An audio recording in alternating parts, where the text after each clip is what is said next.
and welcome to Keeping the Beat, the program based on my book called Keeping the Beat. We've talked about other kinds of music at other times, Paul. This is Paul Jeffers. How do you do? Actually, in past shows, Ada, we have featured chamber music, African music, and symphonic music. So what do you have in store for us tonight?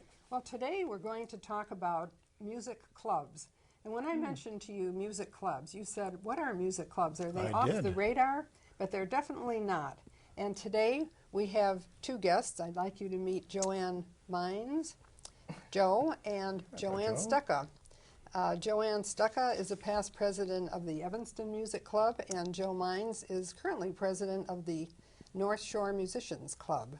Welcome, both of you. Thank you. Nice to be here. Joanne, I know there's a really interesting history of the Evanston Music Club. How old is the club? Well, the club was founded in 1906. Our main thrust is awarding scholarships to young musicians. And as we judge these young people every year, we realize, because we ourselves are musicians, the hours of work and practicing these young musicians have put in. And we so admire their talent, and we're so glad that we're able to award these scholarships every year to them. So we're quite proud of our history in that regard. But tell me about the history of the club, and I know there are archives of the club stored away in Evanston. We're in the Evanston Historical Society. Are club meetings very different now than they were 100 years ago?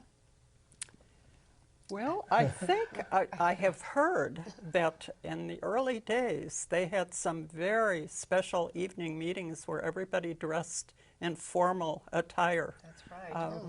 And also different than years and years ago, we now have men members. Tell us about the singer who sang with her grandson. Oh, yes. We have a member who is a retired soprano. She'd been with several companies, Marilyn Kaplan, and she was there with her two daughters and her husband and her grandson, and she sang about 5 numbers very nicely, Ned Rorem, Samuel Barber. And at the end of that group, she said, I have a little surprise for you. I brought my grandson. He is a freshman, I believe, at the University of Rochester, wasn't it? I think so. And music major from Deerfield High School and drama major. And we were going to, if with your permission, we would like to do a duet. So they sang If I Loved You. And for a grandmother and her grandson to sing this totally in character, with blocking, proper blocking and everything, it was quite a thrill. And we were in tears. It was really very moving. It was very moving. Yeah, she put emotionally her arm packed around her grandson. It was really sweet. And he did not, I mean, he was totally into his performance too, which was quite wonderful. Very exciting. Probably not a dry eye in the house. Yes. Yeah. Well, this is a good time to look at one of the practice sessions you do, Joanne. I know that you're accompanying Margarita Solomensky, who's an excellent violinist. Margarita plays with many groups around town, and she also has her own CD. So let's take a listen.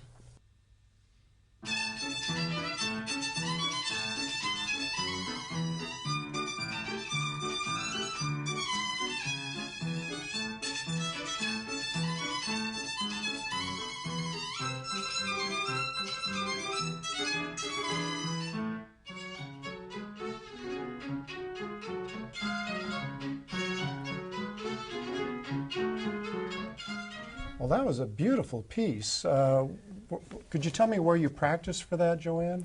Well, we generally rehearse where the piano is, and that's in my music room.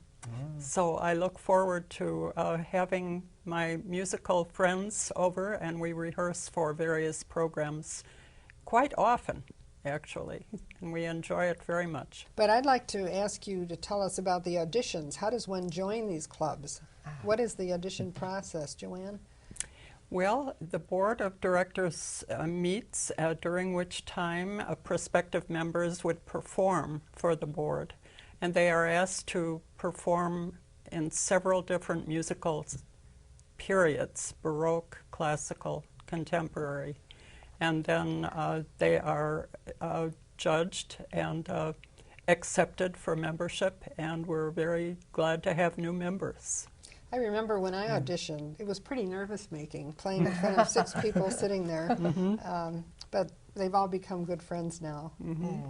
And I must say that performing in somebody's home with the audience very close to you is a very big challenge. Yes, it is. But you've been performing on a bigger stage, too, with Light Opera Works. Yes, and it's a lot.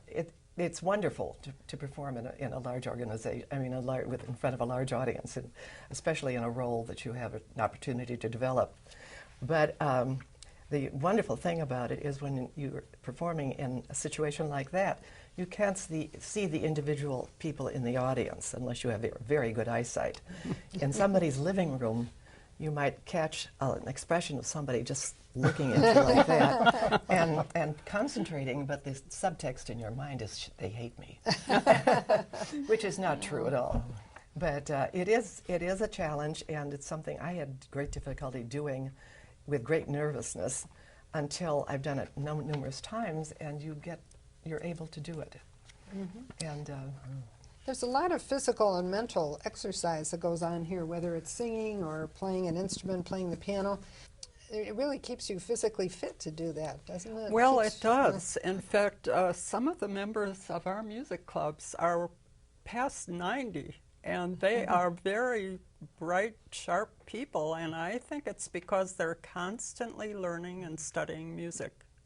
Well, that's the point of my book, that people who play instruments and sing at older ages do stay healthier and more fit than some others. Of course, they all have ailments and knee replacements and skin cancers and other things, but they don't focus on that. They focus on their music, and that really keeps them lively. Yeah, and young at heart. Right. Now, Joanne, earlier you had alluded to the fact that the club sponsors scholarship activities. Has that always been the case? Maybe well, it has. I would say that's our main purpose, really. And some of the former scholarship winners have gone on to be very successful in their field.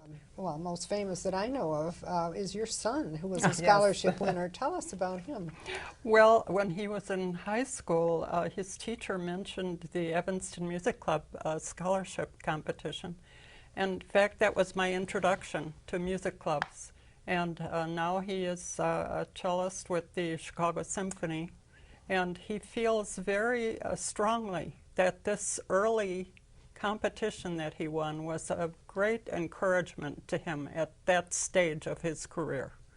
So because he felt that strongly, he arranged for a surprise at our 100th anniversary concert by inviting his fellow colleagues from the cello section, and we were treated to cello quintets by the orchestra cellists, and that was quite a wonderful surprise. Tell them what they played, Joanne. Yes, they played the Carmen Fantasy, and they played Stars and Stripes Forever, and you should hear the piccolo part on a cello. It was really an exciting time. I think now we should tell people how they can join the clubs if they're interested. They can send an email to mykeepingthebeat@aol.com. That's mykeepingthebeat@aol.com. Or they can go to my website, which is www.keepingthebeat.com, and email me, and I can forward information on the clubs to you. So it's been very interesting learning about these clubs. And Joanne and Joe, I'd like to give you each a book, a copy of my book, Keeping the Beat. Thank you. Thank you so much for being with us today. Oh, thank you. It was a real thrill.